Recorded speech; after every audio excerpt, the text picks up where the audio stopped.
In a Pokemon Nuzlocke, you're only allowed to catch the first Pokemon you encounter on every route, and if a Pokemon faints, it's considered dead and must be permanently boxed. This challenge has been around for a few years now, meaning even some of the crazy ROM hacks that give trainers smarter AI and competitive teams are considered to be too easy by some players. Introducing Pokemon Run and Bun. This is a handcrafted ROM hack of Pokemon Emerald made by Twitch streamer Dexa, who was tired of all these easy ROM hacks like Emerald Kaizo, and decided to make his own game with the goal of making it the perfect challenge for a Nuzlocke. It features Pokemon and forms up to Gen 8, modern battle mechanics, and a completely revamped AI that's sure to make your life hell. I decided to try a hardcore Nuzlocke of this game, meaning I can only use held items in battle and play on set mode. There are also built-in level caps so that you can't overlevel the next boss trainer, which is usually a gym leader. In this video, you'll see my first few attempts and hopefully understand what makes Run and Bun so impossibly difficult. We start off attempt 1 in the beloved truck, and we're off on our adventure. This game lets you pick any of the Gen 4 starters, and although Run and Bun is still relatively new and people are still testing,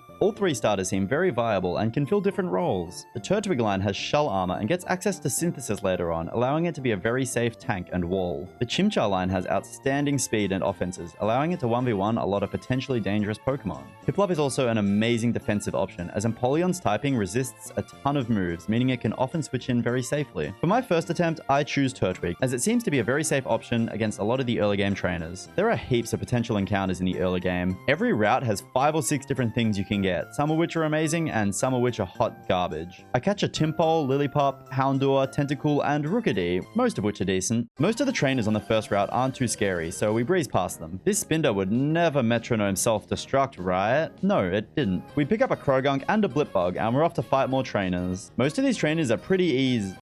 Oh. This random-ass trainer has a Clobberpuss, which can use Bind so you can't switch out, then spam Rock Smash to lower your defense and do massive damage. Without a starter, this attempt is pretty doomed, but I want to see more of the game before resetting, so we press on. We beat the Aquagrunt just outside the forest, which means we can go straight to Duford Town. In this game, Brawly is actually the first gym leader, so we don't go through Petalburg Woods yet. We catch a Mienfoo, Horsey, Chootle, Baltoy, and a Tortuga, which are decent encounters. Now we have to fight our way up the beach. With a level cap of only 17, some of the Pokemon here can be difficult to find reliable answers for. I get into a bit of a pickle against this Palpitoad since my only grass type is dead, and well... Is he Swift Swim? I think we just kill him now anyway.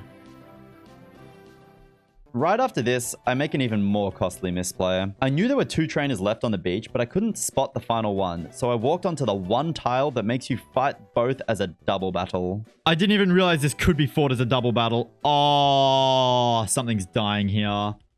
Yeah, that thing's dead. Okay. Yeah. Water Pulse. Yeah, goodbye. I'm just not seeing many outs anymore. Damn, that was so troll. I'm now 5 deaths in and haven't even stepped foot in the first gym. But before we get the chance, there's another battle we have to prepare for. In the Slayport Museum, you have to fight a back-to-back battle with 2 Aquagrunts. This means you don't get to heal in between fights and essentially have to beat 6 Pokemon. This would have been fine if I knew these battles were back-to-back. With low HP and no good options, we try to fight it out, but we inevitably wipe. Time for attempt 2. We make our way to Petal... Oh, no! We start fighting... We take on the Aquagrunt, and my strategy is to...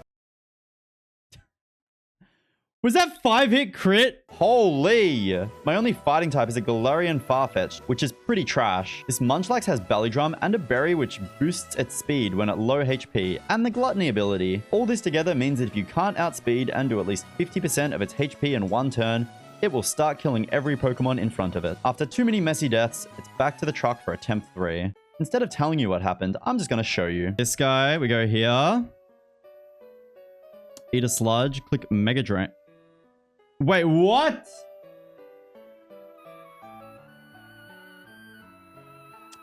You're kidding me. Oh, actually punished. It requires a lot more thinking. Wait, that doesn't kill? And then Muck Punch. Oh no, it's all right. I'm learning, chat. All right, I'm slowly getting better. Okay, I'll admit it. During these first few attempts, I wasn't the best at Nuzlocking. I was still relatively new and trying to find my feet, so let's talk about the first run that actually went somewhat well. Attempt 4. I picked Chimchar and actually managed to make it past the Aqua back-to-back battles deathless. In this game, the player has access to an infinite rare candy that will only work up until the level cap, as Pokemon can't overlevel it. That is, unless you have a regular rare candy. There are only a small amount of these available, but the player does get one before the first gym. These allow you to temporarily overlevel the cap, which can give you access to moves or evolutions which could improve your chances of beating the gym leader. In this run, we decide to candy Surskit to evolve it into Masquerain, who has a quad resistance to Brawly's fighting type moves, and the ability Intimidate. Some of Brawly's gym trainers can be dangerous, but Masquerain can easily take care of most of them. Now it's time for one of the biggest challenges of the early game, Brawly. His team has incredible coverage moves on all Pokemon, as well as strong abilities like Speed Boost and broken items like Eviolite. Here's how it went down. I send out my Corvisquire to deal with Brawly's lead, Cubfu. We can two-shot it with Pluck, bringing out Brawly's Lopunny. Although it's not a fighting type, it does have the move Retaliate, which doubles in power if one of its allied Pokemon died last turn. I switched to my Tortuga to eat the Retaliate, and then to Monferno, who can use Mach Punch and force out the bunny by activating its eject button, doing decent damage and bringing in Combuskin. Masquerain can easily take the incoming double kick. Air Cutter into Quick Attack is enough to kill the chicken, and Brawly sends out his Lopunny for another boosted Retaliate. The turtle can eat those up for days, and Beta Drain Punch for Monferno to switch into. An easy 1-2 low sweep into Mach Punch gets rid of the rabbit and brings out Hitmontop. I don't have any good answers for this, so I have to yeet Masquerain to get some damage down, sacrificing it and allowing Corvisquire to come in and kill. Flappy can easily deal with the Poliwhirl, and finally Mienfoo can 1v1 the Scraggy for a 1-death Brawly. This attempt is significantly better than my previous ones, only losing Masquerain and gaining the first gym badge. We can now make our way up to Petalburg. There are far less trainers before the second gym than the first, so we can get there relatively safely. However, there are only a few encounters we can get. I catch a Carnivine, Mudbray, and a Clamperl, which I immediately evolve into Huntail. Roxanne's gym trainers are pretty free, but Roxanne is not. She has an incredibly menacing team. Not only does she have a legendary Zygarde 10%, otherwise known as the Zydog, but she also has a weakness policy Lunatone, which will wipe you if it gets a 10% ancient power boost, and a Solrock that can be very difficult to deal with. I lead Monferno to deal with her lead Bishop. It has a Focus Sash, meaning we can never one-shot it, but 2 Mach Punches is more than enough to take it out. Out comes the big Zydog, so I hard switch into my Seadra to eat the Dragon Claw. I don't know why. I thought Seadra could eat 1,000 arrows here, but I was wrong. Now we're in a lot of trouble. I send in Huntail, who takes a lot of damage and kills with an Ice Fang. Roxanne sends out her Aurorus, which wants to discharge, so I have to dodge the crit and the paralysis here. Dodge the crit! Dodge it! Dodge it! No crit! Oh, I should have cherried. I didn't think about para. Para really screws us here as well. No crit, no para. I should have cherried. I now have to sacrifice my Monferno, which at least gets some damage done with Mach Punch. Octillery can finish it off, but not before taking a lot of damage. This is looking really bad. I now have to let my Octillery die so I can get a clean switch into Carnivine, and we get flinched by Rock Slide. Lunatone can then easily finish off my Huntail and Celio, bringing a tragic end to the run. There is a lot of room for improvement in my play. At this stage, I started to try and use my brain a lot more. Sloppy deaths were far less commonplace, and my early game was getting a lot more consistent. Still, it wouldn't be until attempt 10 that we would make it back to Roxanne, and my plan for Roxanne was a lot better this time. Well, except for the start of the battle. Alright. Dealing, I'm gonna need you to not get crit. Nice. Don't get crit. What? Oh my god.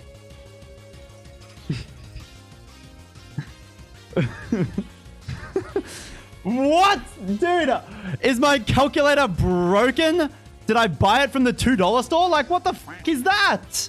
Oh my god. Whatever. Okay.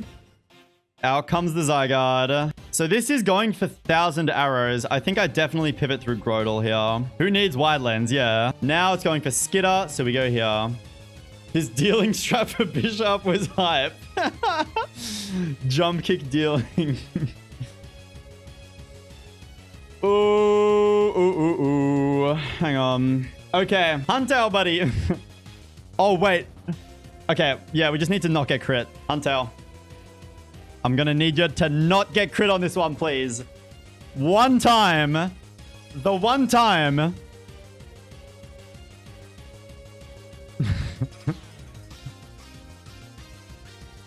Okay. Okay. Double crit is fiction.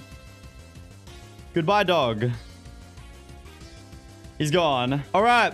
Aurorus. I'm on 19 HP. This is what we call anything but body slam, actually. That's so good. Anything but body slam. So we can just go Stantler. Power gem is very awkward, actually. Just don't power gem. Nah, just don't power gem. If he power gems, we might have to hypnosis. No power gem. And no crit as well. Obviously, that goes without saying.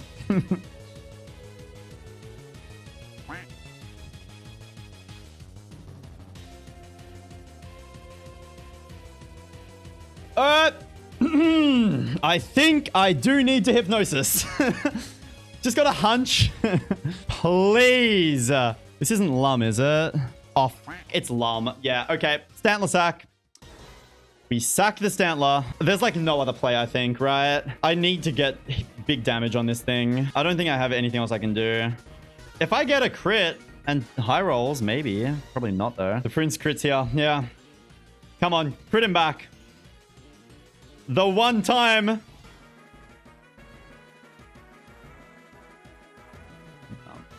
Damn, they were good rolls as well. Yeah, this is Disney, but apparently I'm like the evil witch who's just getting f***ed by the main character.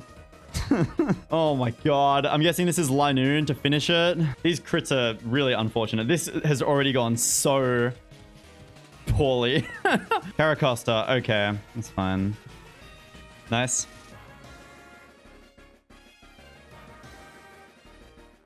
What are the odds of that? Am I f***ed now, actually? Oh my god. Is it 100% defense drop? Did I just not play around it? Oh no, that's its only Aqua Jet. Oh no, Zen Headbutt does a lot. Zen Headbutt does a lot. Oh my god, we're actually f***ed now. Oh my god. We're so screwed now. Oh, I wouldn't normally click Zen Headbutt. Oh wait, we outspeed. Oh wait, that's way better than I thought. I thought it outspeed us for some reason. Okay, we should be fine then. We're fine, I think. No, we're so fine. We're so fine. I didn't realize we outsped. Okay. We're chilling. We're chilling. Is it 2 more left or 3 more? It's 3 more, isn't it? Lunatone, Soul Rock. That's it. Lunatone, Soul Rock. Okay. Soul Rock comes out. Am I ever dead? Yes. I'm dead all the time. The Psycho Cut and Rock Slide. Either Psycho Cut or Rock Slide. I think both of those are okay for Linoon though, right? And then we 2-shot. If it Rock Slides... we just got to pray for a crit then, and otherwise Linoon is dead. And then how do I even kill this thing? I probably just wipe. Yeah, I just wipe if I don't sack on tail and it goes for Rock Slide. Yeah, I'm doing it. I'm not taking the 50-50 to just wipe. I'd rather get through with like 3 Pokemon left. Yeah, okay. We would have lost if I went Linoon. Okay. We click Night Slash. Crit. All right, one more. Oh, thanks for the crit, man. That one really helped me out. That was the crit when I needed it, bro. Thanks, man. Unbelievable. We live in Ancient Power. I could spam Headbutt, try and get a bit of chip. Hard Eel doesn't even necessarily win, like, all the time very well. Nah, it's too much of an int. I'm risking a crit for, like, barely any chip. I just go Eel. The chip would only be, like, 10% as well, but potential flinch chance. And potential Omni Boost as well. He went for the Icy Wind. Weird. There was a very small overlap. I didn't think he'd go for it. That's actually kind of awkward now. Because now I don't outspeed him at -1. Oh, I didn't anyway. Oh, no. He's going to be paralyzed, so it's half his speed. Do I still outspeed? No, I do. I think I've got to go for the T-Wave here. Okay. Okay. Oh, wait. Am I Orin? I am, right? Fuck. Oh, no. I'm Chester. Oh, my God. No, I'm... Chester. Well, now I'm dead to 100% of Ancient Power rolls. Is this the Eel sack as well? If I crunch and then I sack and then I bring in Linoon, or if I just crunch and it gets full parried, I can double crunch and win. Crunch, sack this, and then Linoon as well. Also, is that... yeah, crunch into sack into Night Slash is a win. Pretty much a guaranteed one. Fuck. Whatever. I think we have to. Full power. Full power? Lucky. Okay, now if he gets an Omni, we're actually okay. I'm honestly surprised we got out of that fully intact. I mean, not fully intact. Definitely not fully intact. I'm surprised we got out of that at all. Well done, believers. Holy. Even good planning can only get you so far. A few unlucky moments here led to 4 deaths, which is almost reset worthy. However, I wanted to see how far I could push the run and get some experience for the trainers after Roxanne so I could be more prepared in future runs. For example, this random double battle has a terrifying gimmick. The Emolga only knows Discharge, and every other Pokemon on their team either has Volt Absorb or Lightning Rod, meaning they'll get healing or special attack boosts every turn. Luckily, I have a Volt Absorb Lantern of my own, which helps play around it. Unfortunately, however, since Roxanne took out a couple of my best Pokemon, I've slowly been bleeding ever since, and have had some dumb deaths, so it isn't looking good for Shell, who's a newly added boss trainer which blocks the road to Morville City. Notable threats on her team include Superlux Scopeland's Togekiss and Fake Out Last Resort Delcatty with normal eyes. I lead Lantern to deal with her Lapras, but end up getting put to sleep for too long, and don't end up killing it. Litleo can finish it off, bringing out her Eviolite Rhydon, which Grotle makes light work of. Shell sends out her Demon Togekiss, so I can sacrifice my Salazzle to get some damage, and use Zartu to barely finish it off. At this point, I realize I'm probably wiping, so I sack Zartu to get a clean switch into my Dwebble, which can kill the Vesper Queen. However, unfortunately, I don't have anything left which can deal with this Delcatty, so the truck is inevitable. Hopefully this video gives you an idea as to how much crack Dexa was smoking while making Pokemon Run and Bun. Make sure you follow my Twitch. I'm currently streaming this challenge almost every day. Also, please click that subscribe button. We're super close to 3,000 subscribers, and subbing will let me know that you guys want to see more Run and Bun content. Cheers.